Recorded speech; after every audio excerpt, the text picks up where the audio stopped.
ঈদের ছুটিতে নরসিংদীর ড্রিম হলিডে ওয়াটার পার্কে দর্শনার্থীদের ভিড়। বিস্তারিত জানাতে সেখান থেকে যুক্ত হচ্ছেন প্রতিনিধি সোহাগ মিয়া। আমি এই মুহূর্তে রয়েছি নরসিংদীর ড্রিম হলিডে পার্কে। নরসিংদীর এই ড্রিম হলিডে পার্কের একদম আন্তর্জাতিক মানের একটা সুখ্যাতি রয়েছে। দেশি বিদেশি পর্যটকদের সমাগমে এই ড্রিম হলিডে পার্ক সকাল থেকে রাত 8টা অবধি কানায় কানায় পূর্ণ থাকে।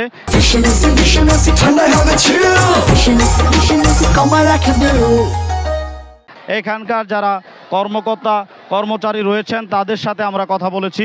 তারা আমাদেরকে জানিয়েছেন যে অন্যান্য যে রাইডগুলো রয়েছে নরসিংদী ড্রিম হলিডে পার্কের সবগুলি রাইডই খুবই নান্দনিক। তার সত্ত্বেও এই যে ওয়াটার পার্ক, এই ওয়াটার পার্কে যে নেচে গিয়ে ঈদ উদযাপনের যে বিষয়টা, আসলে এটা দেশি বিদেশি সব ধরনের পর্যটকদেরকে মুগ্ধ করে। এই ওয়াটার পার্কে যারা আগত বিনোদন প্রেমী রয়েছে তাদের সাথে আমরা কথা বলেছি। তারা আমাদেরকে জানিয়েছেন ঈদের ছুটির যে শেষ সময়টা রয়েছে এই শেষ সময়টাকে তারা নেচে গিয়ে উদযাপন করতে পেরে তারা অনেকটাই খুশি এবং উচ্ছ্বাসিত। এই ছিল নরসিংদীর ড্রিম হলিডে পার্কের ওয়াটার পার্ক থেকে ঈদ বিনোদনের সর্বশেষ খবর।